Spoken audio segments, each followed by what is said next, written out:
Welcome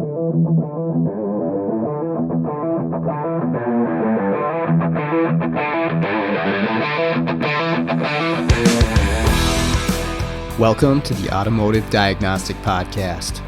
We're going to explore ways to sharpen our diagnostic skills, find learning resources, and hear from experts in the automotive field.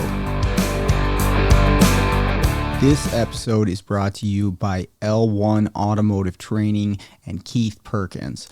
If you're looking for education on module programming, J2534, EEPROM work, key and immobilizer, electrical diagnostics, or drivability diagnostics, Keith has a website, l1training.com, that's got over 60 hours of training videos on all those subjects and more.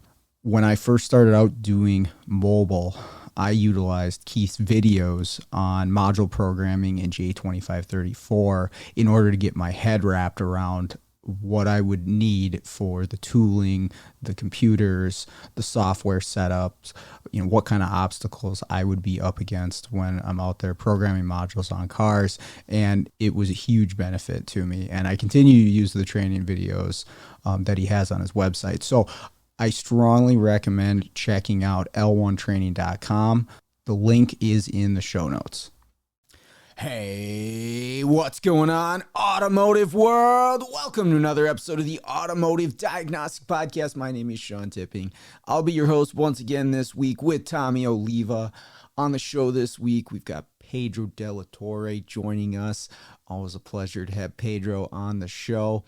We are going to be discussing Tomi and Pedro's experience growing up in Chicago, growing up as children of immigrants, and both Hispanic immigrants in their cases, but their experience and how that affected them growing up and how that affected them in the automotive industry, both some, pros and cons, and what that experience was like. It's definitely interesting to hear that perspective. For me, someone who has no idea what that's like, and I'm sure that's the case for a lot of you listeners, but maybe some of you listeners have experienced something similar to this, maybe mirrors your path through the automotive industry, but it's an important perspective to share, and I think it's a conversation worth having. So with that out of the way, let's jump into the episode. All right. Good evening, gentlemen. How are we doing tonight? I need another beer now so I can crack it open. Doing good. Excited to be back. Yeah, what do you've got? You got liquid or water in a can. I got bubbly water here. This is a party. Indeed. Nice, It's a 40-year-old party. Yeah, hold on. I had just finished mine, so yeah, okay. I'm ready. Got the pink drink. Uh-huh. Nice. So today we have the man, the myth, the legend, Mr. Pedro here, from the other brown guy in Chicago. Shit, there's what?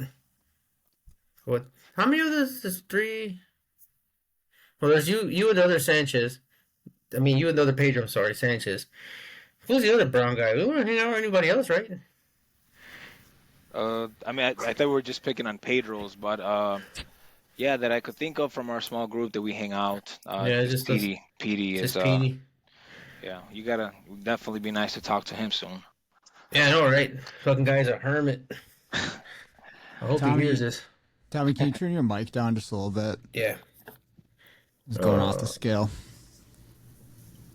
All right. How about now? That's better. All right. Stupid ass thing. All right.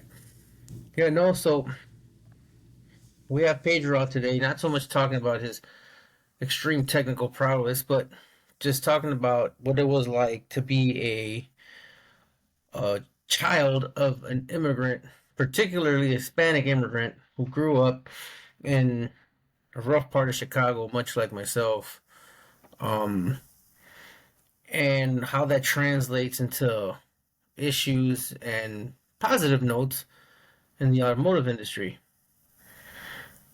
So, growing up, at least for me, I always had this idea of what the world was like, and unfortunately, race was a big part of it.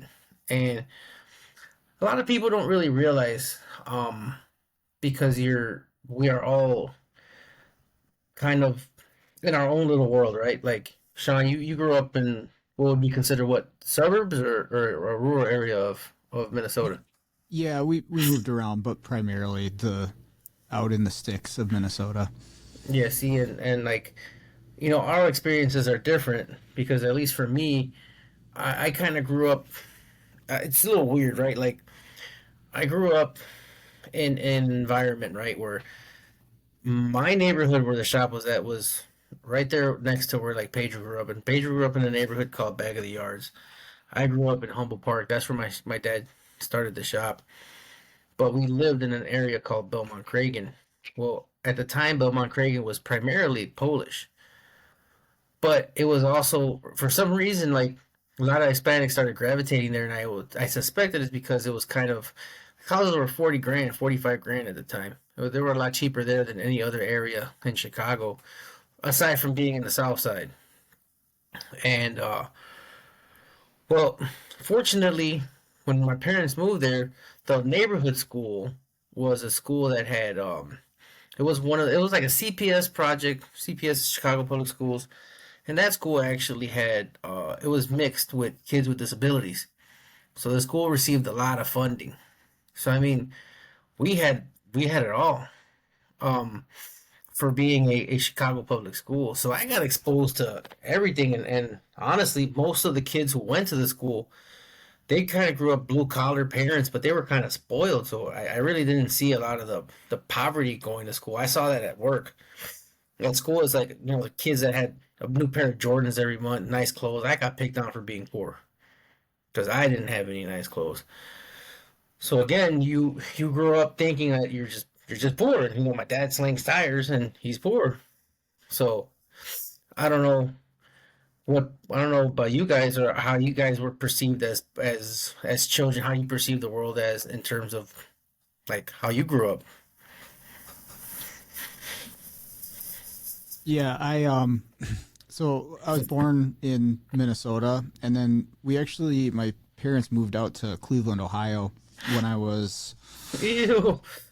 yeah, I think I was 7 years old, and went from little tiny place out in the sticks, like I say, to like downtown Cleveland and the public school system. And I was definitely not prepared for that as a dorky little fat kid, and it was really really rough. And they actually had to pull me out of the public schools because it was a very very different atmosphere, and I didn't know how to handle it. And they ended up putting me into a different school.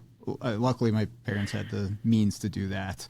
And then we ended up moving back to Minnesota eventually. But yeah, definitely a rough transition to go from a town of like 1,500 people to like urban downtown Cleveland. That was tough, but other than that, yeah, it was.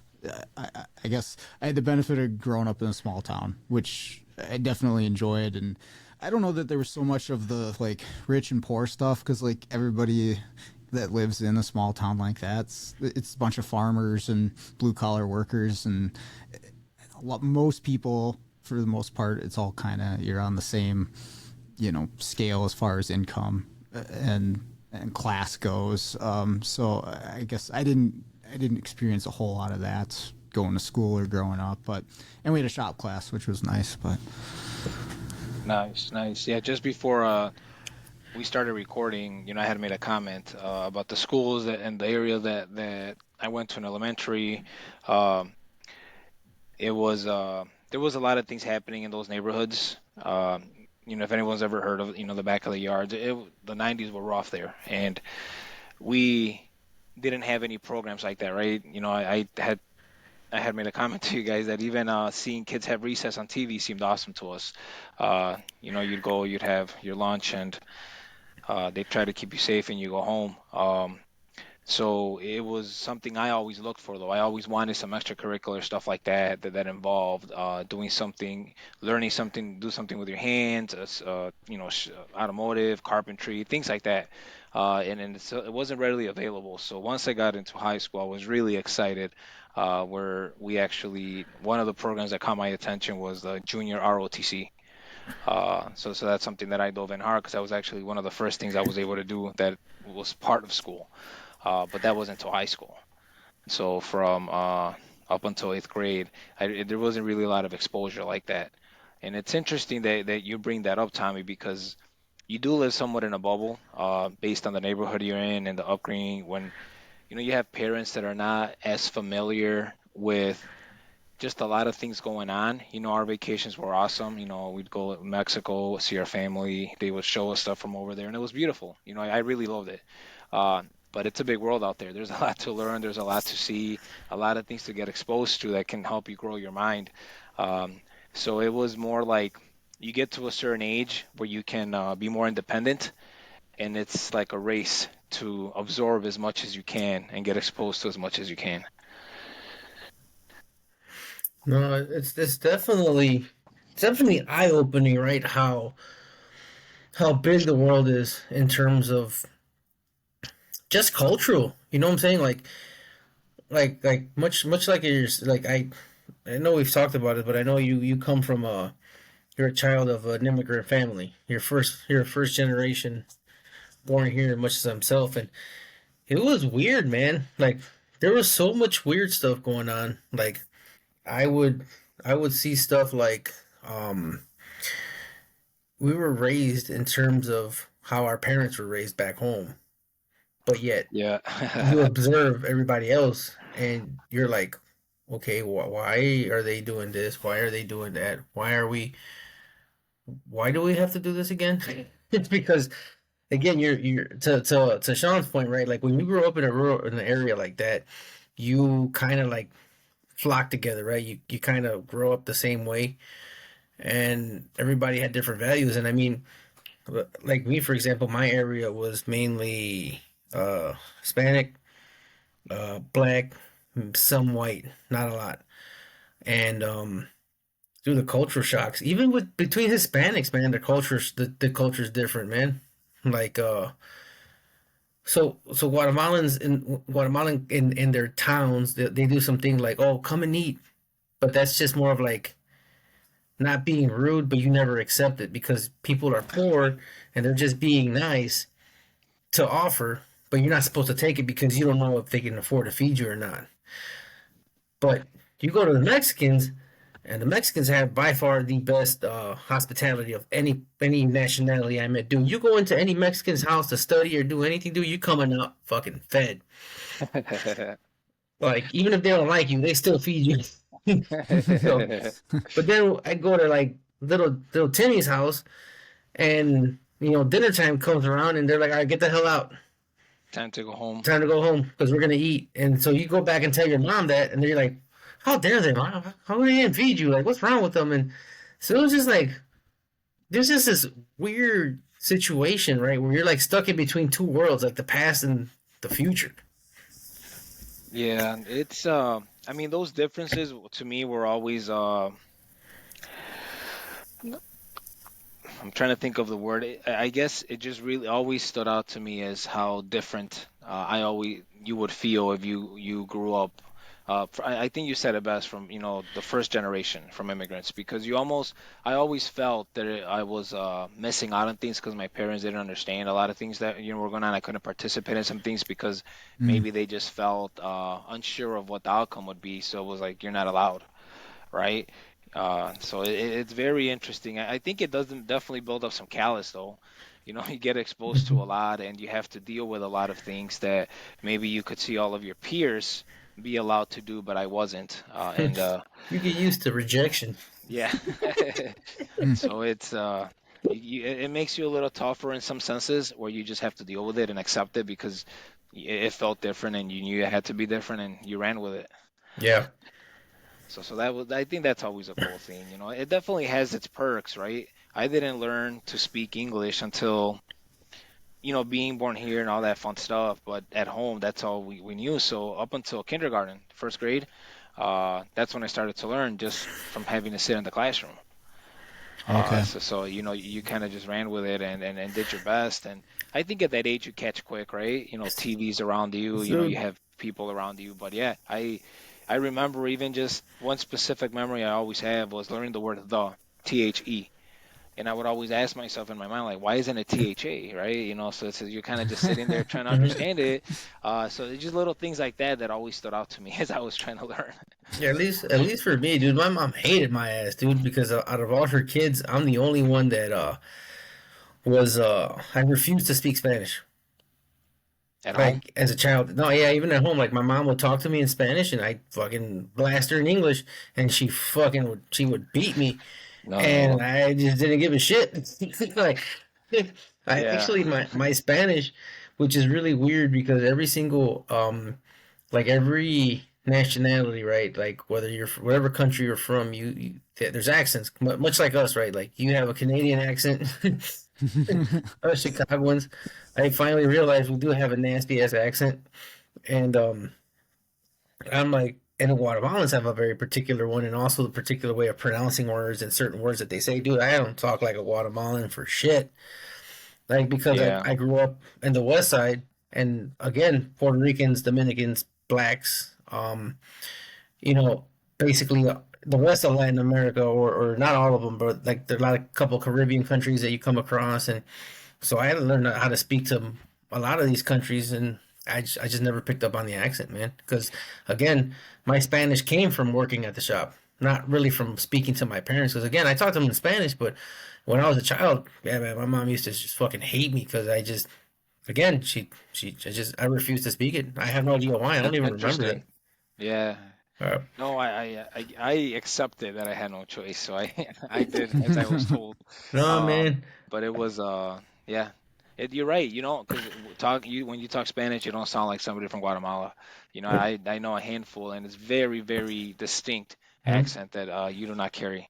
I was No. gonna say you You guys can pick out the different accents within oh yeah. Spanish, I Oh, assume. 100%. Okay. Yeah. Yeah, Okay. yeah, it's almost comical, but yeah, Hmm. I think it's the same way, right? You can pick out an East Coast guy pretty quick, right? So Especially from New York. yeah. So it's Southern accent, right? So it's kind of the same. You just notice like just something in the way they say, and when it's a language you speak, I think it's more pronounced. Like to you, it just stands out, and maybe someone looking from the outside in, they'll be like, "Eh, it sounds the same to me." Hmm. Uh, but yeah, there's little things that stand out. It's very interesting, actually. I think I had So, asked Tommy this before, but when you're thinking inside your head, is it English or Spanish? English, Okay. but it wasn't always like that. Okay. As I got probably 12-ish, 11-ish, it flipped the switch. Sometimes I'll have a dream in Spanish, and Okay. and I always crack this joke with my son, man. I thought it was the funniest thing in the world. We were vacationing in Mexico a couple years, 2, 3 years ago, and he grew up speaking English, and he learned Spanish some from his grandparents, but by all means, it's not his first language, second language. He'll struggle with it, right? But my point is, he got some kind of food poisoning, and we were telling them the whole time we were down there, our kids, avoid speaking too much English around like street vendors and stuff because they'll take advantage of you. They'll like mark something up like tenfold. So I think it got in their head a lot. And Nathan woke up in the middle of the night sick, and he started telling me in Spanish that he was sick, which was bizarre. It was way out of character, and it was the funniest thing to me because I'm like, this poor kid is like scared to speak English, and it got him to his dreams. So it was hilarious. But to answer your question, yeah, I think a switch flipped at around that time when I finally felt that was all that was around me, and I accepted it, and it just felt natural. Yeah, no, I've never, ever thought in Spanish, and that's actually one of my biggest hurdles when I teach in Spanish is because I have to process the thought, translate it, and then speak it. So there's a little bit of lag time, and I don't want people to think that I'm kind of like I'm trying to think about their question. Like typically, like for me, a sign of that you know what you're doing is of somewhat fast and calculated response. I can't really do that in Spanish sometimes because there's it's like the Windows loading sign is like going in my head right now. I'm trying to get all my thoughts and my context in a row. So that makes it somewhat challenging. And to this point, dude, I thought before I went to Mexico, I thought that it was just a Guatemalan thing because I used to go down there. My parents used to be like, "Shut the hell up! Yeah. We don't Stop want you talking. speaking. We don't want you speaking English because they'll charge us more and all." I thought, man, whatever, guys. And then no, it's the truth, man. We went to we go to I know you guys heard of this town in Guatemala called Antigua. It's very very very famous. It's a UNESCO World Heritage Site, former capital of Guatemala, and there's a lot of Americans, a lot of European tourists that go there, and the town is basically owned by other countries at this point. And From all the tourism. correct, yes. And we go down there, and I was with my I was with my cousin, and I try not to say anything, but if I like something, I just buy it. I don't care. But my mom's like, no, no, no, I have to haggle them because they can give it to you cheaper or whatever. I'm like, dude, I really don't give a shit. So it's always this back and forth when I go with my mom. And then this one time, this guy looks at me and he's like, and he says in Spanish, if you speak Spanish, I'll give it to you cheaper. I was like, are you shitting me? I hate these fucking Guatemalans. Did you flex your Spanish? What happened? Did you flex your Spanish? Yeah, I talked to him for a little bit. He's like, dude, these people, man, like, I can't understand what the saying. Like, I barely speak Spanish because, contrary to popular belief, just because you're from Mexico or Guatemala, Ecuador, a lot of these countries with a very high indigenous population, they don't speak Spanish either. They speak their native language, their native Indian language. Okay. Yeah. Those. I mean, as the years go by, I think that's fading. Yes, Like correct. rapidly. But yeah, I do know, and even their accent is different. You can tell someone that came from that type of like indigenous background. It's like this weird, rapid stopping words or something. I don't know. It's very interesting. Mm-hmm. Yeah. They You can actually sound definitely like one of those old typewriters. Yeah. Yeah, like they're like you can hear them typing their words out as they're speaking. Oh yeah. Yeah. No, it's pretty cool. It's but then it has advantages too, though, right? There's things that can come from being bilingual. Oh yeah. And if we fast forward to going to, well, I went to UTI, you actually did too, Tommy, looking for a job, right? I was terrible. I couldn't do anything, couldn't fix a sandwich, and I really wanted to get a job at a shop. But just because in these neighborhood shops, in my neighborhood, mostly Spanish-speaking shops, because I would walk in the door, speaking English, they would hand you the scanner and give you opportunities to troubleshoot. Oh, here you can read service info, and it evolved into something that I really enjoyed.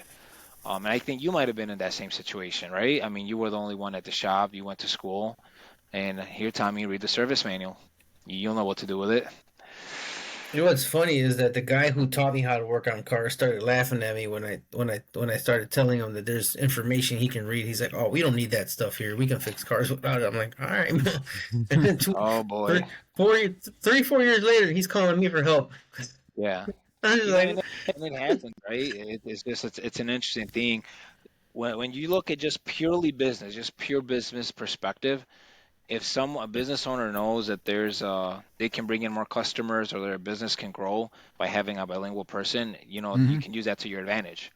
If you look at that part of it, there's truth to it, because if you have customers that are going to struggle to build a bond with you, a trust, you can actually have a bridge to that now. Oh, here, talk to this Tuck. He can help you. Yep. And the dollar signs are there, and that's what matters at the end of the week. Mm-hmm. Yeah, Yeah. my newest guy speaks Spanish, and it's definitely been helpful because we have a few Hispanic shops, and I mean, it's a mix. Like most of them speak English and Spanish, and so I always wonder, like, when they start speaking Spanish, I'm like, they're definitely talking shit about me for sure. So many people say that. I think it's a comfort thing. Yeah. Like really, it really, really is, because man, they're like, oh, okay, I can. Now the guy says I can really express my concern with this car with him now, like Okay. without having to chase for words, like Tommy said. They don't have to Yeah. spin the wheel. They can really express it. Now I missed the first part. You said your employees speak Spanish. Yeah, he Nice. speaks both English, Yeah, Spanish, yeah. so it's definitely Good. been helpful in a few situations. Beautiful, beautiful. No, yeah, it's there's big advantages. I think that's one of the things that helped me when I started mobile. I was able to tackle those shops, and then they felt very comfortable.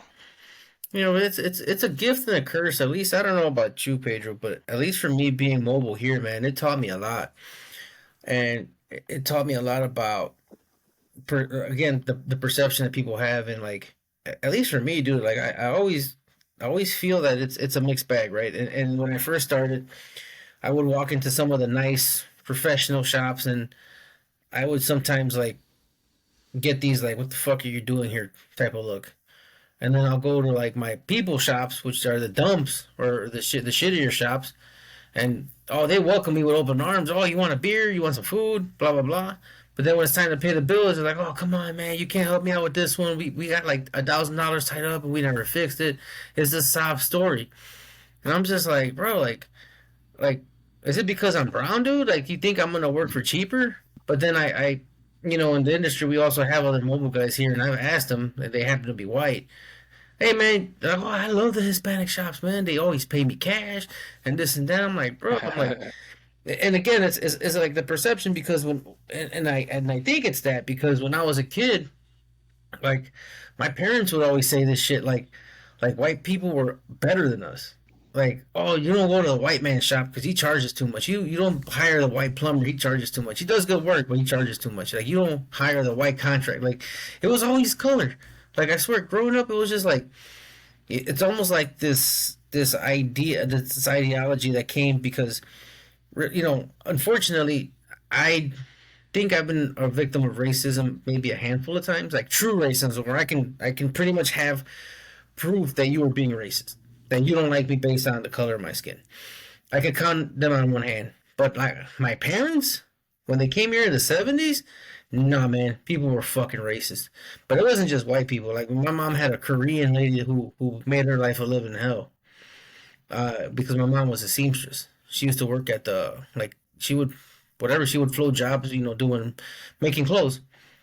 And so yeah, so they struggled with that, man, and I think it just got embedded in them, honestly. I And think it's the fear of the unknown, right? You yeah, know, like I don't know if this is the spin to put on there, but let's consider this a hypothetical. We see some shade tree mechanics be from wherever background they are, right? And they're gonna charge less. So if your parents, my parents, needed something done in their home, and I saw this because we had only, the Mexican contractor guy, um, but that guy might have not been licensed. He might have not have the proper insurance, right? Uh, and he might not have delivered the best work. That's why he was cheaper. But there was that connection, right? So as we said, as we approach these shops, they're like, oh yeah, I can communicate with you and blah blah blah.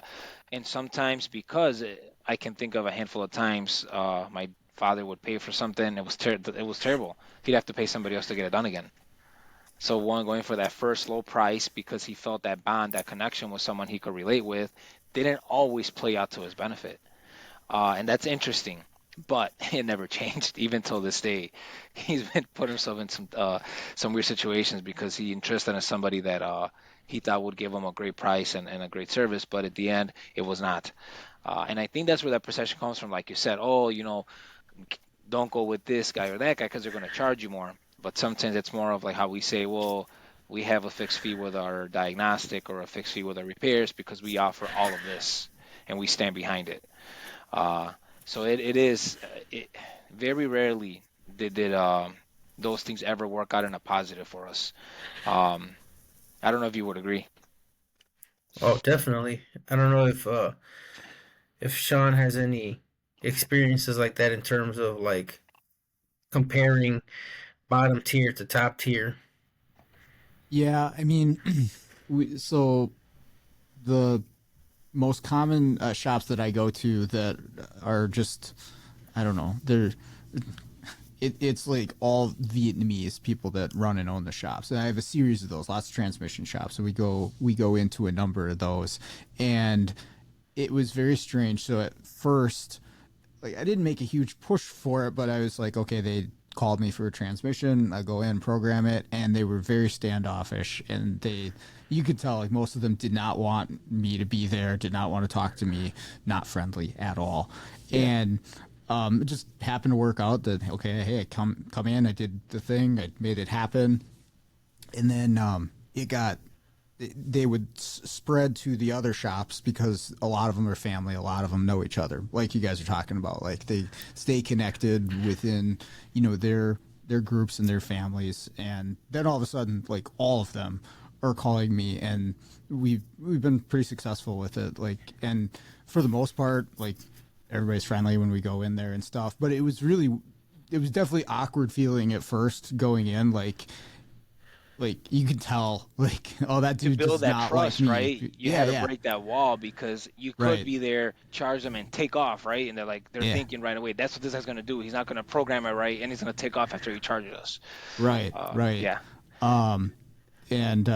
It definitely changed after a period of time, but there was that awkward beginning until that trust is built. That's where it was. And just showing, like, that, hey, I can come in and get it done too, right? Like, I'm gonna make the car, I'm gonna fix it, I'm gonna get it done correctly, and stand behind my work.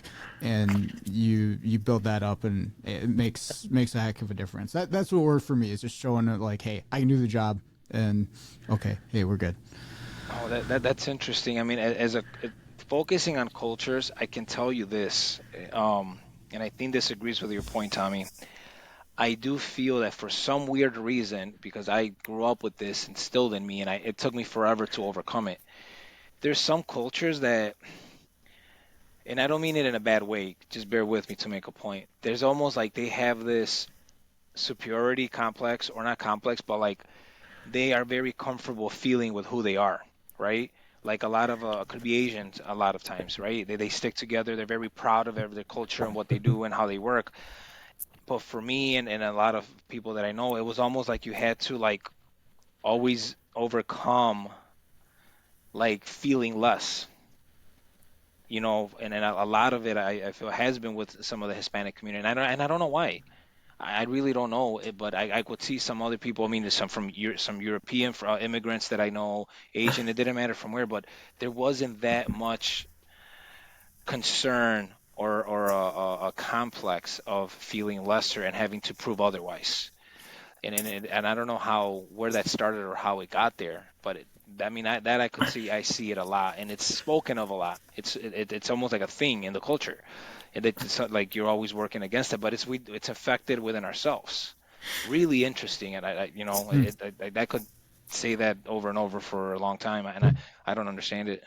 So, I have a bit of a theory on that one. It comes from the Europeans, if I'm not mistaken, because going back, my dad got older. He tended to talk to me a little bit more, and also, like, conversations I had with the older generation, and, like, my dad would say, like, he would work for, like, at the time, pretty much anybody who owned anything when he first got to Guatemala City was either Asian or Spanish or Jewish. Those are the primary, like, so basically people from Europe, or people from Asia, for the cheap sweatshops, stuff like that. And he said, bro, they treated us like dog shit. Like, and we just took it, because what were we gonna do? Like, when people know that they have you, it's human nature to kind of just dismiss you and treat you like shit. You know what I'm saying? Like, that's how it was. And it even goes back to our Catholic roots. See, I don't know how this is true or not, right? But I had this old man, and the story kind of sounds legit. He was old when I was a kid. Like, I mean, this guy was maybe in the 70s, early 80s, still looked good for his age. And I remember he once told me, like, I came in from and he knew me from the shop, and I came in, I had just came from my church school, had my CCD book in my hand, and he's like, why are you going to that bullshit?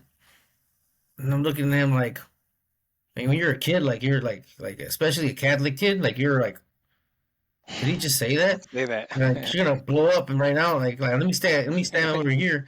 But I'm like, why do you say that, man? It's Jesus. You don't like Jesus? He's like, I don't believe in none of that stuff, man. He's like my grandpa was in Pancho Villa's army, and the those that religion just they did a whole bunch of stuff. I'm like, well, like what do they do? He's like, when the Spanish so basically when Mexico gained its independence from the Spanish, um you do know that the conquistadors came and pretty much Burned. they raided, pillaged, burned, and they canonized everybody, right? They turned them Christian.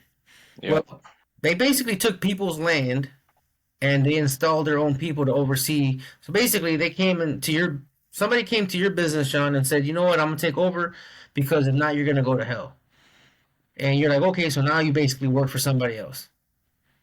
And when the Spanish left and they took all their people, the priest told them that if they went back to their lands, they'd go to hell. So basically, they stayed poor, and that type of I think that type of stereotype or the type of mentality that we aren't good as the Europeans kind of stayed from that time period. Because, like respectfully speaking, right, if you believe in the chronological order that the Aztecs built, Tenochtitlan or whatever, you mean to tell me that people that were able to build this massive city over a lake fell for some ugly ass white dude with 600 soldiers, but only 600 soldiers. He was able to conquer, the Aztec Empire. He did it based off of ignorance. Honestly, I mean, that's just what it was. It was an old folks tale, and he came into like, yeah, this is who I am, and they believed him, and that's how they lost. So I think that type of belief is still kind of ingrained in us. Not saying anything about religion, but it is what it is now.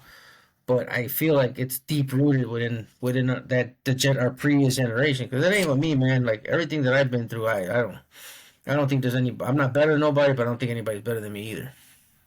Yeah, I think it's something you learn over time, but there is and I don't know where the line is drawn or what's the extent of it, but it's a topic that's instilled in some. It is a discussion that's it's still being had, and it's very interesting. I think there's a lot to learn and discuss there to try to dissolve it. I don't know what that would look like, but it's very, very interesting. Well, what would you guys say, to a younger person? You go back, 15, 20 years in your guys' shoes. Like, what kind of advice would you give to somebody? I mean, even if it's just like a mindset or something they can do for themselves to position. I mean, hopefully, maybe they're just in a better position than it was so many years ago. I don't know. It probably depends on the situation where they live and Yeah, everything, but no, definitely. That's a really good question. And I don't know if I have a really good answer on that specific thing right now. Maybe if Tommy has one on the top of his head, I can think of something, but that's a really good point. I'm not sure what that would look like for me, or what I If would say. in 15 or 20 years from now, what would I say? Somebody going backwards, or what do you well, I mean? was just saying, like somebody right now that's maybe 15, 20 years younger than you, Hispanic person, like what kind of advice would you give to them as far as being successful? I mean, particularly in the automotive field, but this Well, show is brought to you by Auto Rescue Tools and Isaac Rodell. If you've been looking for a programming laptop, but you're not sure which one to buy or how to set it up, especially if you want to program multiple brands, you've got some domestic vehicles, you've got European vehicles. Can the same software go on the same laptop? What size hard drive do I need? All those questions. Isaac's your guy. He can custom set up programming laptops that are ready to tackle any make or model. I've got one of these laptops myself, and I can say that it is outstanding, and it really streamlines the process by having everything you need in one device. So if you're looking for something like that, I highly recommend checking out autorescuetools.com. You'll also find scan tools, diagnostic equipment, key cutting equipment, and much more. Check out the link in the show notes. I highly recommend it. But well, I have a perfect example because I had this conversation with my nephew. My nephew wants to. He was trying to work on cars, and for whatever reasons or intents and purposes, he just didn't like it anymore, and he decided to go to barber school. And I think now, knowing what he knows now, he's kind of like, man, I kind of want to do automotive again. And he's, well, we had this conversation, and here's the problem, right? The problem is, as the generations go by, you want to make things easier, right? Like, for example, I had to work when I was 6 years old, is when I would go with my dad on the weekends to hang out at the shop. It became, I like it, it's cool, it's better than being at home listening to my mom yell at me all the time or beat me. Then it transitioned to, okay, I have to come on the weekends because, so my dad never bought me anything. And remember how I told you guys, like, I grew up in the area and I thought I was poor. Well, according to my parents, I was living the high life. I had 3 meals, I had clothes, I had shoes. I, I went to school. I didn't have to work in the fields all day long, so they thought I was living the baller life. Whatever, it's the lens you look at it with, right? Yeah, and me, I'm just like, bro, like we shop at. I don't know if you guys have Aldi's, but Oh yeah. but when he had Aldi's when we were a kid, you didn't want Couldn't to take that to school. No, you couldn't take that to school, man. And so again, I thought I was poor, right? And so then it transitioned from me going to the shop so I can buy, video games or sneakers or whatever. Then it transitioned to, oh shit, my dad's not well. I have to work. So now at that age, I was, my mom would pick me up from school and take me straight to work to help finish the day off. And I didn't want that for my nephew, man, because I look back at it and I'm just like, bro, like I was 12, dude, and anytime I could have gotten killed. I mean, I used to change tires off of these old tow trucks. You guys ever seen those old tow truck tires that had that big old snap ring on them? No. Yeah. I don't. How old are you? I know, Pedro, I know you're younger than me, but how old are you, Sean? 38. Okay, it's not that much old. I'm not that much older, man. I never got any snap ring ones, I'd have luckily. to. Yeah, so those old. What would you call that? Is there a technical name So for it's that? it's an old 16 and a half tire that used to come on the old tow trucks that had that big old leather strap in the back. They used to pick the cars up by the bumpers. Okay. Those old tow trucks had 16 and a half inch tires, and the tire actually, if you take this bead off, it's kind of like a tractor tire, really. If you take the bead off of it, the tire will just basically fall out of it. And then you just slap the tire back on and you center the bead out. Dude, you know how dangerous those things are, dude, if they're not mounted correctly? And one time, I didn't know how to do it, and one of the older guys did. He told me to put air in it. Dude, he didn't set it in right, man, and the thing, it hit 30 psi and it popped right out, man. Luckily, the tire, for whatever reason, and I never did this. The tire, I had it laying on the floor. I never do that. Usually, I have it facing me.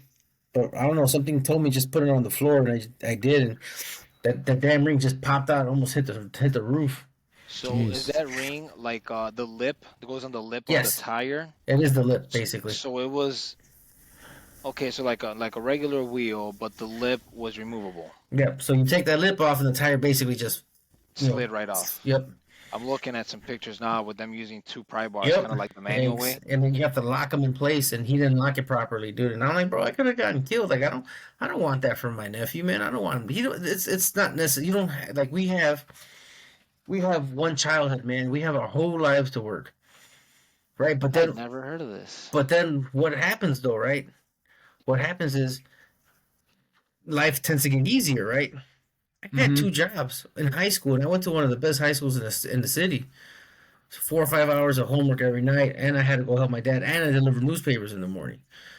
It's not necessary, but where are we at right now? Not to put stuff out there, but he's like, yeah, I'm not making that much money. I'm like, well, let's look at your schedule. What are you doing? Well, this day I make this much. This day I'm like, well, you can consolidate your work, and then you can work these other days, dude. I'm like, dude, if you're not doing well financially, you don't need days off, man. You can get us part-time. You can help me out. There's like a number of things you can do, but that's the problem, right? Like, there's no drive in you. So at least for me, my experience is like which are right? Again, like I didn't want this kid to be working at that age, like, but now it's like, okay, now you have to work, but they're not used to working. Mm-hmm. So my thing was, all right, now you're in your 20s. Now you have your mind in a better spot. Okay, now this is what you need to know, dude. Like when you want something, bro, you got to put in the work, man. It doesn't matter. Right, the past, but right now you got to put in the work, and whatever you put into it is what you're gonna get out of it. That's Mm-hmm. my best advice. Like, forget the noise, forget the racial sentiments or that anybody's better than you. Know you're gonna get what you're gonna give. You're not entitled to the product of something you never worked for. Yeah, yeah. I mean that as a general statement for sure. I mean that dead on. If you have to be hungry to earn things, right? You have to want it and put in the work, and Mm-hmm. there's not much more to say there. Yeah. Time flies by. That's the other two. If you're not preparing for retirement, preparing for a future, you could blink and be damn near 40 and be like still just floating by. Mm-hmm. Especially in this raggedy ass industry. Not like we have a lot of pension plans. Right. I never asked you this, Pedro. How did you end up working on cars? Was it because of your dad? Um, I don't yeah, remember actually, or maybe we did tell. I don't know.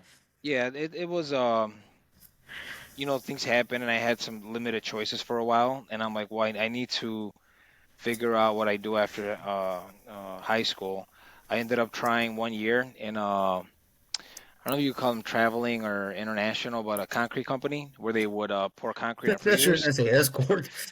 And that was a night that was my moonlighting job, but Having a night job. it was rough, man. That type of labor is very rough, and I did not enjoy it. Uh, I don't think I weighed 120 pounds as a 6 foot 18-year-old, and it was very hard for me to be involved in that, and every day was brutal. So that's when I said, you know what, my dad did it. I think I want to give that a go, and I went to UTI, and that's kind of how it led. I was like, well, I got to try this. Um, and yeah, I just fell in love with the challenge, so that's kind of how it led there. I love the challenge and overcoming problems, and there's a lot of them. So, that never went away. Did you go right into the independent side of things once you're tech? Yeah, yeah. Okay. When I got out, when I was in school, I worked in Independence, part-time. I even did like a U-Haul repair place, Oof. just washing trucks and just doing some maintenance stuff. That was interesting. You start learning that the professional world is not really what we perceive as sometimes from the outside. There's so much more to it. That the numbers matter more. And that's something I still struggle with today. The quality over volume, and the majority of the world really does revolve on numbers more than quality.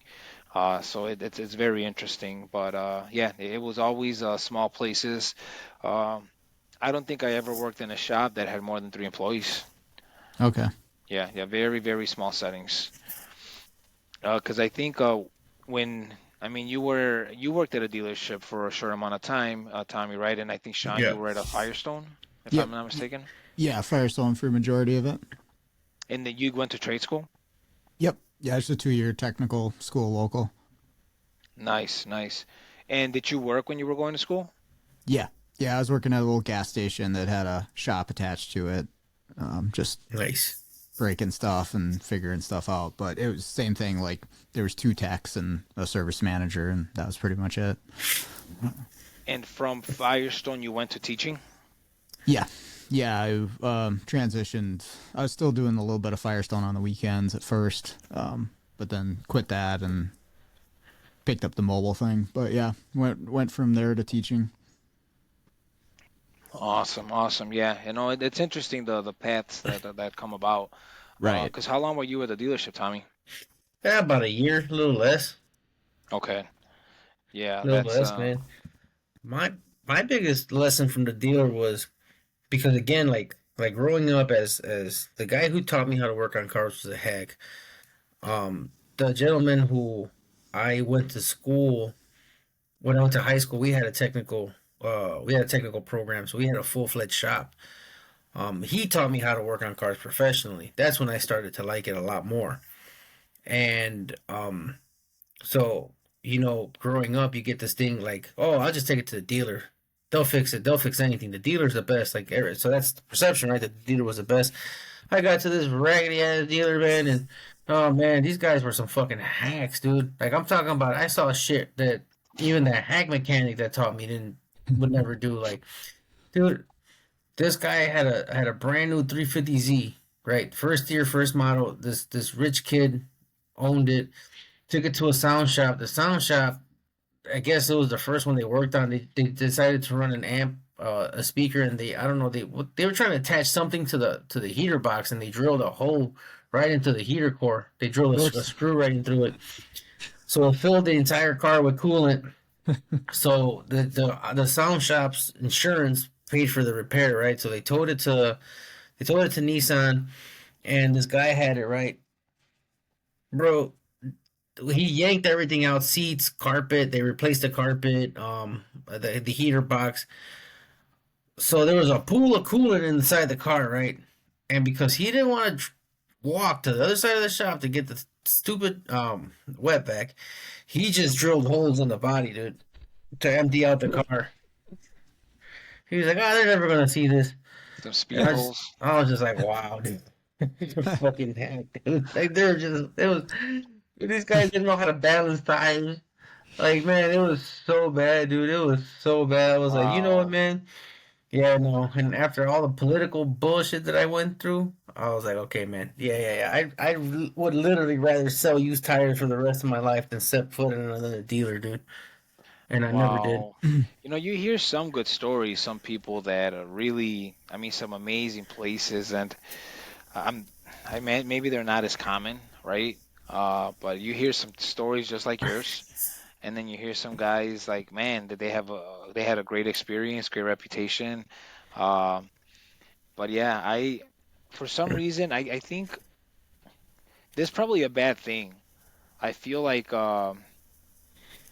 coworkers and some instructors at the time almost made it seem like working at a dealer was going to be like a lot of favoritism. You have to get the right service writer to favor you if you want to make money, things like that. And I think they stuck in my head a lot, and it always discouraged me for even considering it. That's what I had heard too. I mean, dude, I lived it, man. Instructors, right? I lived it. Yeah. I lived it. I don't know if I've ever said this on the podcast, so I'm repeating myself. I apologize, but this is just a perfect example, dude. My team leader chucked a bunch of parts in a PCM for an evap concern. I was slow. I didn't have anything to do. I decided to tackle it. He said, "Good luck. You're never going to figure it out." I spent 4 hours, documented 4 hours working on this vehicle. I also talked to tech support because there was something going on and I couldn't understand. I didn't have access to a scope at the dealer, and I pinpointed that the fuel pressure sensor was bad. Fuel tank pressure sensor was bad, right? Slap one in, test drove it, set the evap monitors, again, another 30, 40 minutes, whatever. And done, boom, fixed it. All right, I'm going to get paid my 4 or 5 hours flag time. Dude, they paid me 0.3. So I was so mad, dude, because I spent like another 20 minutes writing up this entire, soap opera about, me slaying the mythical evap dragon, and I got a big old middle finger. So damn. I'm like, so I talked to the I forgot what they're called, not the warranty administrator, but he's in charge of several dealers. He's more like a warranty administrator, I want to say. Yeah. So I tell him, I'm like, yo, man, like this is bullshit, dude. Like I spent almost 5 hours, and I threw my team leader on the bus, bro. You guys paid him to install a PCM, canister, a whole bunch of other crap. I said it didn't fix it. I fix it, and I only get paid 0.3. He's like, that doesn't make any sense, Tommy. He's like, let me look into it. You know what they did? They back flagged me every single diagnostic job I ever did on a Hyundai. And I'm like, So when they back flag, basically they dock the dealer for the pay that for whatever they paid you for the work. Oh, So then I go up to my warranty administrator. I'm like, yo, bro, what the hell happened here? He's like, dude, I don't know. Let me talk to the service manager. Let me see what went on. I don't know what happened. Service manager and the other guy comes back down. He's like, dude, I don't know why they had you touching these cars. You're not supposed to be touching a scan tool without going to our factory training class. I'm like, are you shitting me, man? How the hell was I supposed to know that? You guys put me to work, so I told the dealer, dude, you guys dock me for this pay. You dock my pay, dude. I'm gone. So they ended up shipping me to Miami so I could take the stupid ass Hyundai High Scan, it was called, for their scan tool class. And do you think I still got paid my 4 or 5 hours? No. You see what I'm saying? So what is that? It's the same shit. It's fucking it's favoritism. I lived it. I experienced it, man. My first job was a heater core box on a brand new Pathfinder. It wow. took me 4 days to do it. Task. Yeah. Jeez. I got paid 4 hours. Jeez. Dude, Yeah. they threw me to they threw me to the lions, bro. You think you maybe just got a really, really bad place to start off No, at? no, I mean that's but here's the thing, right? Like, you're there are probably some good ones, right? Yeah. But the reality is, I really doubt that there are a lot of them, man. Well, that's exactly what Pedro was saying. It's like that's what I heard in tech school. Is like that's how the system is run. You got to climb your way up, and there's in the warranty time. That was the other big thing that kept me away from the dealer. So I was like, why am I getting screwed over? Because you guys made a shitty product. Yep. That put me into the independent world pretty quick, but. Yeah, I don't know. I did 6 months at a Toyota dealership, and I was just too impatient. It's like they just wanted me to do oil changes and run through the car wash for like a year before I could do brakes. I'm like, nope, I'm out. See ya. Yeah. No, when I came back, man, like I did some certs for both Hyundai and Nissan, and I had people calling me trying to get me to go work for the dealer, man, and I just I just couldn't do it, man. I just I'm still curious till today, how a solid environment would be to work there, because it's got to have its benefits to wear one hat all day, to really learn the product.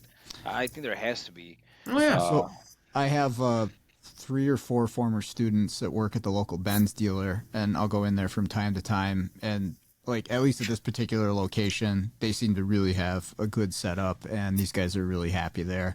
And like you say, the fact that they're doing the same line of vehicle every day with all the factory tools and all that stuff makes a hell of a difference for being successful.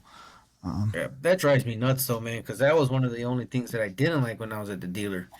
It was literally like the same shit, like Nissan, Hyundai. Like when I was because I was the only technician that worked on both sides, and so they fed me whatever came in through the door, man. And the biggest one at the time was the Titans and the Armadas. That was the year they first dropped, dude. They were eating brakes for some reason. Like you just be driving down the road on the freeway, hit the brakes, and next thing you know, they're rattling their ass off. So that was a major one for me. Alternators on Muranos were setting on fire. Really? From oil or? No, they were just spontaneously combust. So they recalled them. Oh my god, dude, this is the one I hated. I hated the Hyundai's, the Elantras. I forgot what it was. I think there was tears in the seats or something. So they recalled like the seats. Dude, there has to be at least like 400 Hyundai Elantras in Orlando running around with my blood in them. Because they make you use those hog rings to change the. Oh man, those seats were You're sharp as suspecting like shit. 8 different crimes. Yeah, no shit. Exactly. He's on FBI's most wanted because they found the DNA in that car. Oh, dude, that recall sucked. Oh, that's interesting. Yeah, I don't think I've ever changed a seat cover, to be honest. No, dude, I Not once. Oh, I definitely got some blood in vehicles, that's for sure. Yeah. Yeah, the ones that get me the most were the peeled hood latch cables there's definitely blood in there, where the cable would come up and expose, and you'd have a few steel pieces out in the Oh, beach Yeah, in there. yeah. Yep. Yeah, those are bad. that Mm-hmm. sucks. Oh man, no, I mean it's an interesting take when you consider like there's so much also that at least within our industry is very common and shared, and then the middle ground. Uh, Mm-hmm. you can look at the beginning from one angle, but at the end of the day, we end up in the same place dealing with the same struggles. Even Um, in different countries too, like talking to the dudes down in Australia that are doing it. It's like, yeah, there's a big difference on a different continent, but so much of the stuff is the same. Like they're very similar struggles, different struggles, but when it comes down to fixing the cars, like same problems, same issues. I think the ugliest part of the industry we all share is the having to deal with customers. That's my personal opinion. I think that's one of the things that really can really jade somebody, right? Yeah. You could love working on cars, you could love every part of the technical aspect, but the customer service part, that's one that's it's interesting, and that I think demographics play a role in that too. When you look at how jobs are done, how jobs are sold, how you market, uh, that's a big part of it. That's always going to be a challenge. Yeah, even doing the mobile business to business thing has its struggles. I definitely, for the most part, enjoy not dealing with the general public, but it's still a challenge. I was saying the other day, it's like if you do mobile programming, it's like you run a shop, but your customers supply their own parts and they do the diag for every single car. I have a better analogy. Mobile, mobile, mobile programming and diag. The difference between those customers and retail customers is at least retail customers don't know jack shit about cars. These Yeah, guys, so it's basically the difference between talking to a toddler and dangerous. talking to a teenager who thinks they know it on talk back. Yeah, no, that's a good example. A teenager with a mouth, that's for Yep. Yep, sure. yep. That's how it's like working for some of these shops, man. But if we put a new part in it, yeah, this new Chinese Amazon part, it Hmm. doesn't work. That didn't fix the problem. So now we got to figure out what the real problem is. Yeah, yeah. That's Doofus. exactly it. Like just trying to program the module is twice as hard because the original problem that was misdiagnosed, and so yeah. Man, so having that common ground though, going back to the topic that brought all this together, now from your experience, Tommy, being that you're doing classes for tech fix and things like that, you what would be your take on the most benefits you felt you've had from being a minority and speaking another language? That's a good question. I never really thought about it, man. Um, I I really think that it opens up. It's not even gonna open up. It opens up a door for me in terms of training, but I again, like, not to knock training, but it's the perception of training in general in our industry right now. I think it probably is going to be respectfully one of its lowest. I hate saying it, but to me, it's like the steak at the steakhouse. Why is it that us as an industry, we can't speak bad about training, or we cannot even speaking bad, we can't speak the truth, right? If you go to a restaurant, right, and you order a steak and they burn the shit out of it, or it's rare as fuck, um, what are you gonna do? If it's not to your liking, you're paying for it, you're gonna send it back. That's fair, right? So why is it that we go to these events and the training isn't where it has been, and it's always an excuse of why that is, and we all know in our circle why training is the way it is, and we don't want to say it. So for me, doing it in Spanish gives me the opportunity to be like, all right, this is where I'm at in terms of training, and I set a mark for training, and I'm hoping that one day somebody beats my mark, because I can't do that in English because there's already so many awesome trainers in English, right? Um, but for me, I think that being bilingual is actually going to help me more as a shop owner, because one of the reasons why, for example, TechFix hired me is because they also believe in the fact that in the next 3 to 4 years or even 5 years, probably the majority of technicians in the United States are going to be Spanish speaking. Really, and the pure curiosity here, do they have like some statistics or numbers on that? That's a No, very interesting comment. we don't have statistics, but just run. Or obviously, right? Like look at Chicago, right? Yeah, Like just look at great Chicago. example. Great, but look at the population density of Chicago, right? Yeah, I can't name a shop that doesn't have a Hispanic employee, and it doesn't matter. I can be in Chicago. I can be in the South Side, North Side, West Side. I can be in the West Burbs, in the North Burbs. I went to Libertyville. Libertyville is closer to Wisconsin than it is to me. And there was one American gentleman. He was the older guy, and there was four younger guys, and they all spoke Spanish. They didn't speak a lick of English. wow.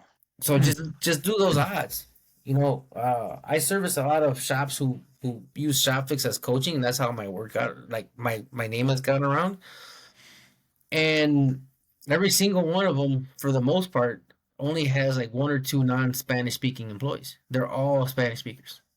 So you extrapolate that by every single major city, that's going to outweigh all the rural areas. Sure. Because the fact of the matter is, let's just be blunt here. Our trade is not desirable, and trades aren't desirable right now. So in the grand scheme of things, we're kind of like slim pickings in terms of American children who want to go into the trades that are going to go into our trade.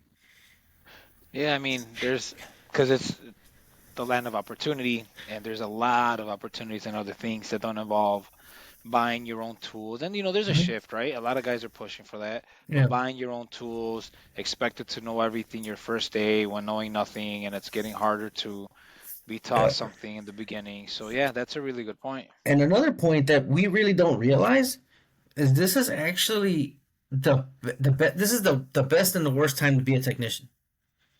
All right, it's probably at the time where it's not. If you include inflation, we're probably not being paid as much as we've made before.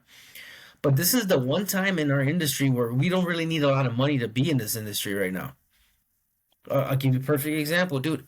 I can take $3,000 right now, and I can pretty much buy all the basic hand tools and a decent box at Harbor Freight right now, and I'll be fine for at least 3-4 years.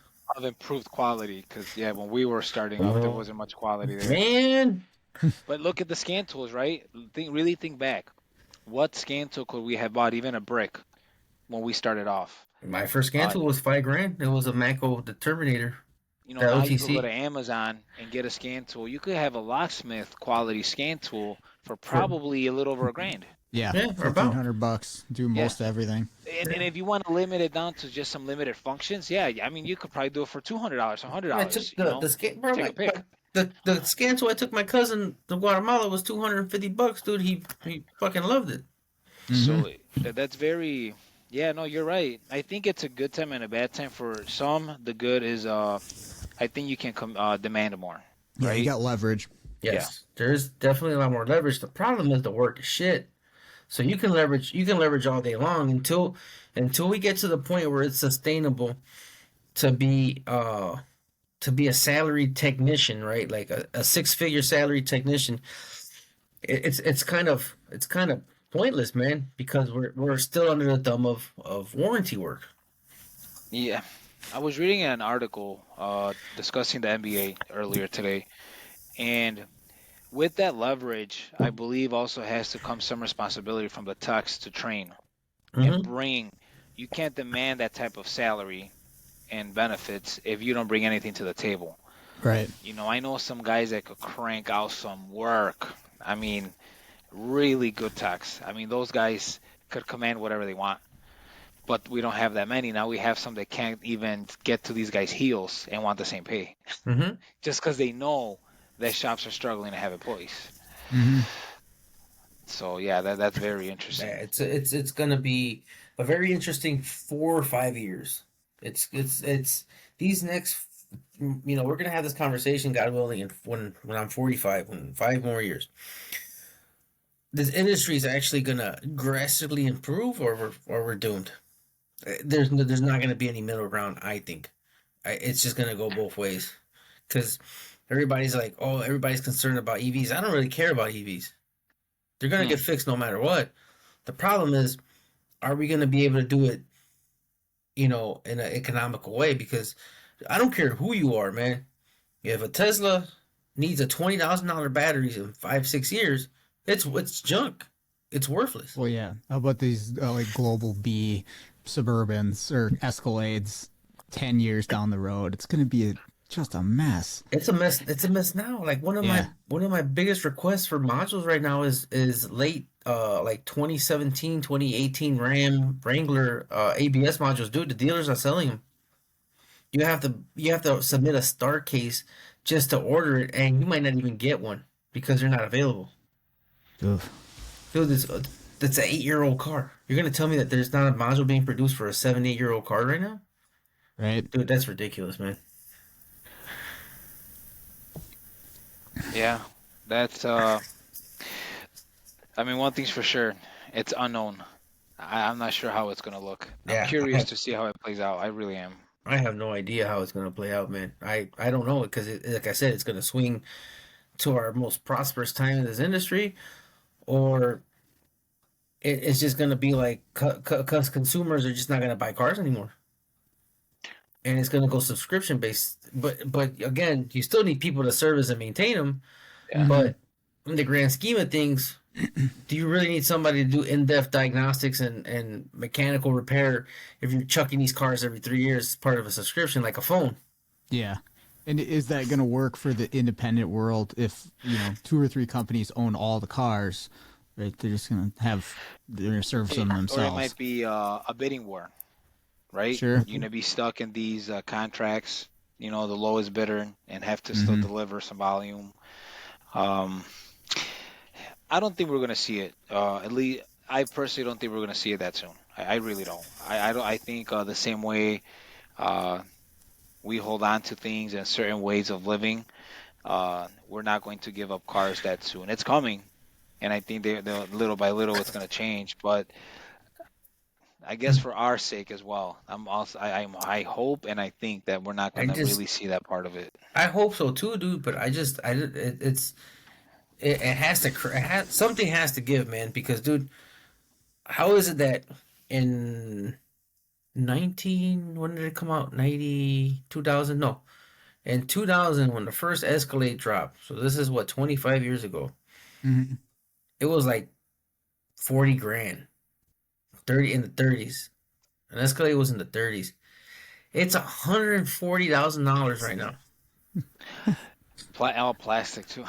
How the hell did a car jump $100,000 in 20 years? Yeah. Dude, these people. There's some customers that don't even like spending $500-$600 on brakes, dude. You know how much the brakes on that thing cost? No idea. And they're probably going to be about $1,200.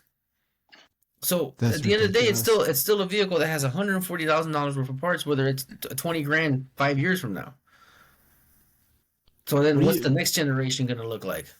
What are you paying a month for that? Like, dude, $1,000? I've seen like these stupid TikTok videos from car dealerships, and some of these guys have a brand new one. They're paying $2,500 a month.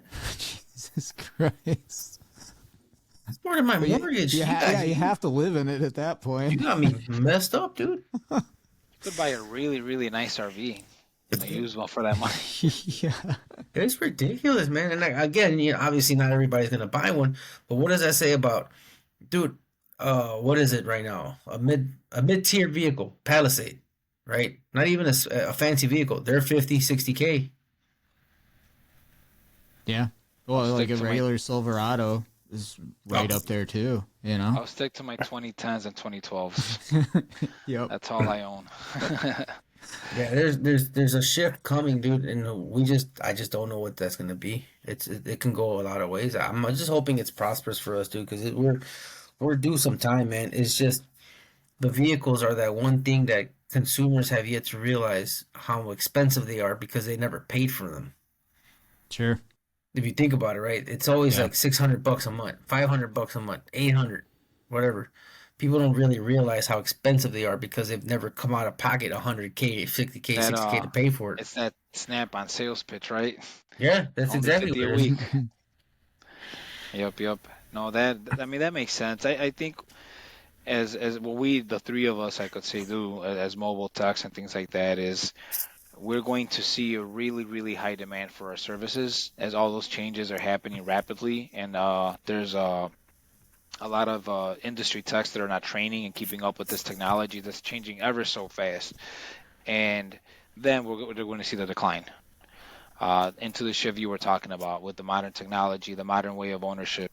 So yeah, that's something I want to sit back and see. Yeah, let's hope, man. I'm sometimes a little bit more pessimistic than I should be, but I don't know. I feel it happening, but we'll see. I mean, there's still some good in the industry, man. Like, there's people still interested. It's still cool to me, man, to be able to um take a bucket of bolts and turn it into something that flies down the expressway 60, 70 miles per hour. Oh, for sure. That's one of the things I liked about doing engine work when I was doing mainly all the stuff at the shop was just like, man, you know, I have this thing down to the long block, and tomorrow it's gonna be driving down the E-way. That always fascinated me.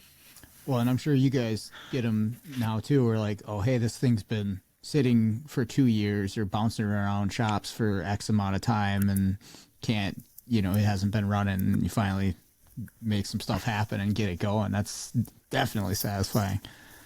Yeah, that's got those are my favorite days for sure.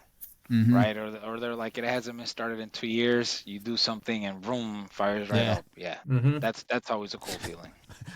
Or you do that and then the engine's locked up because that was never checked. But hey, I got your anti-theft stuff all sorted out. Here's my invoice. Bye. Let me know how that works out. I had a Toyota. It was a flood car, and it was pretty well screwed. And we went through quite a few things. We got it to go to key up and all that stuff, and then we go to hit the button and click. Oh, Ooh, that yeah, sucks. yeah. That's But I mean, yeah, I'm sure they could have tried to turn it with a breaker bar, but hey, Yeah, right. that's not the Yep. mobile guy's job. Yeah, exactly. Oh boy.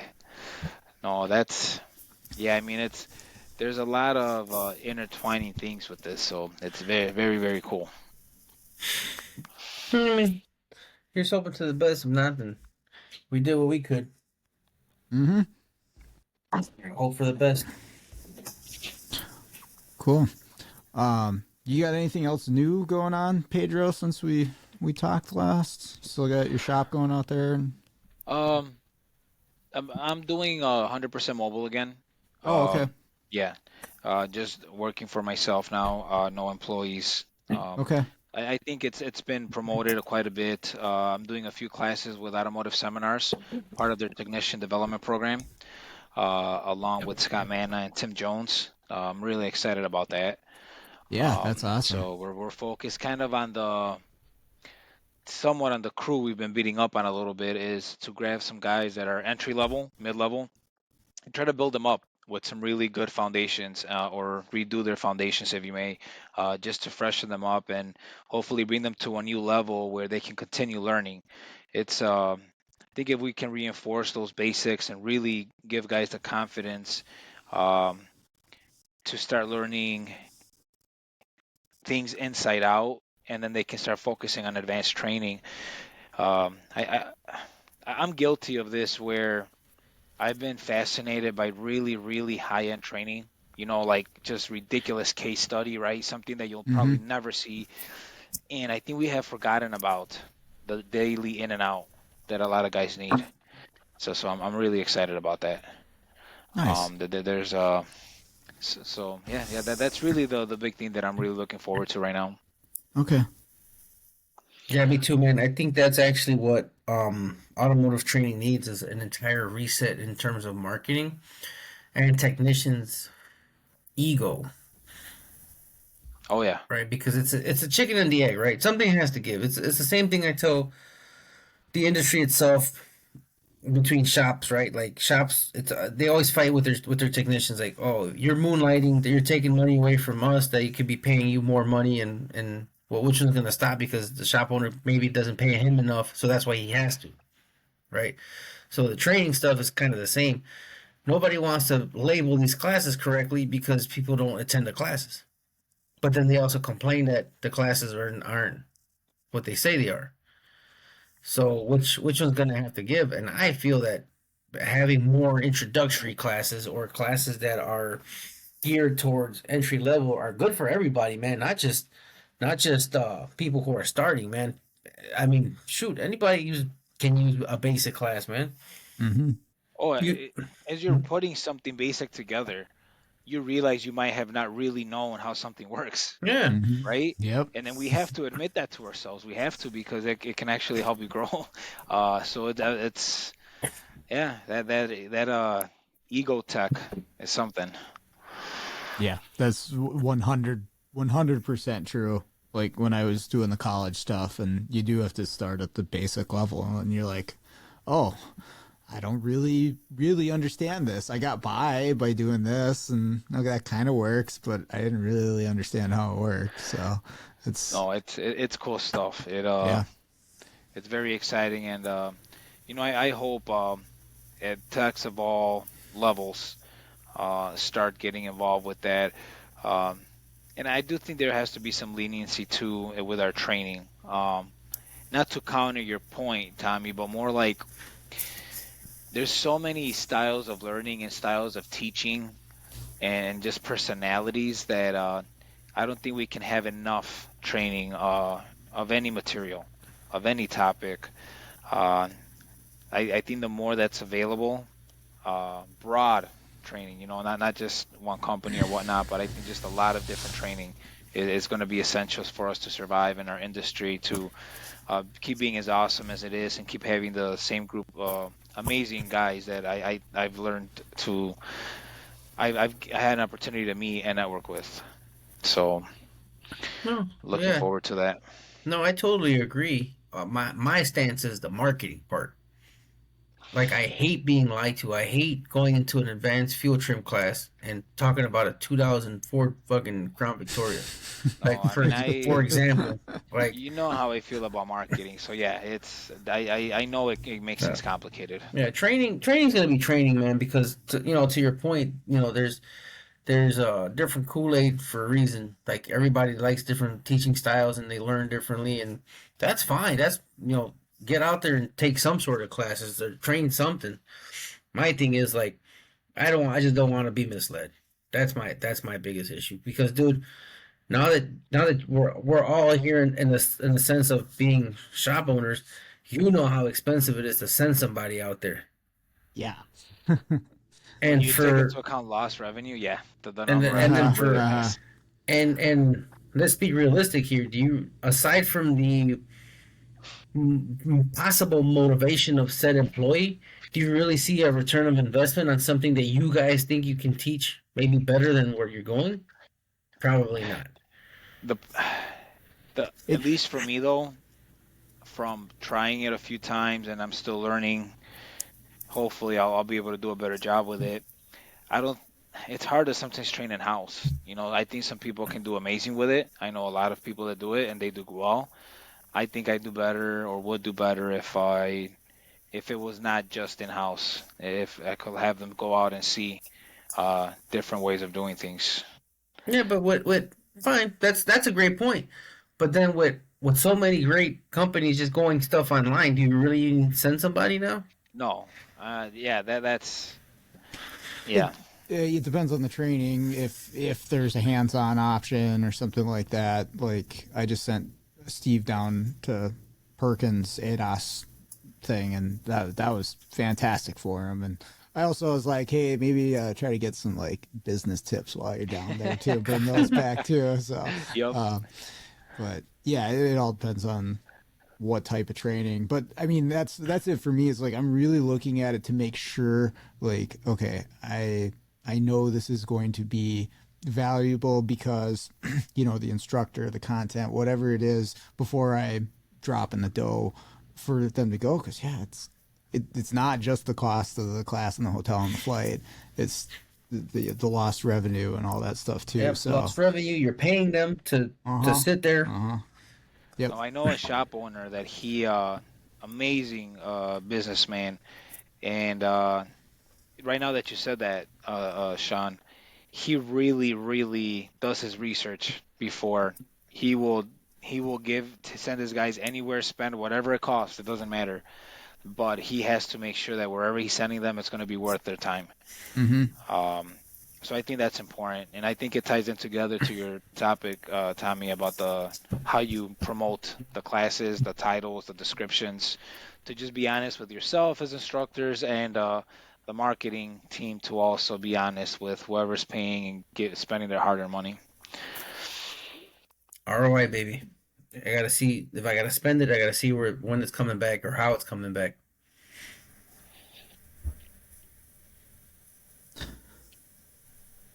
Oh, we just got to start a training event in Chicago and then get everybody to come to it. That's all you, Tommy. Negatory, sir. Se habla español. Oh man, no, yeah. That's Well, a lot of work, man. It is. Yeah. The people that put those things on, yeah. Aside from whatever feedback there may be for trainers or not or classes, just to organize an event, that's a big, big job. Mm-hmm. Yeah, hats off to the organizers, though, man. Like I said, I wish things were a little different, but I know what it takes to actually pull these events off, man, and it's a lot of work. Yeah. I did a small scale, like 12, 13 people for one of Christofferson's things, like put everything together, and that was a lot of work. Yeah. Yeah, the logistics and, Yeah. man. I couldn't plenty of imagine food, though. hundreds of people. Oh, yeah. Oh, I hope boy. you're listening to this, Dills. I'm talking about you. That's, no, it's not an easy task, man. It takes practice, so. Organization skills that, I don't know about you guys, but fuck, I'm not organized for shit. Depends on the day. Yeah. Yep. All right, that's going to do it for today's episode. Big thank you to Tommy and Pedro for sharing that with us. Definitely an interesting perspective there. Also, like to thank all of the listeners and all the people that have reached out about the show. Always appreciate the feedback. Anything that you can offer to improve the content of what we're putting out there for you. Again, there's the poll still going in the Facebook group. If you got somebody specific you'd like to hear from or a topic you'd like to hear about, let us know and we'll do our best to get that going. But other than that, let's all get out there, start fixing the world one car at a time.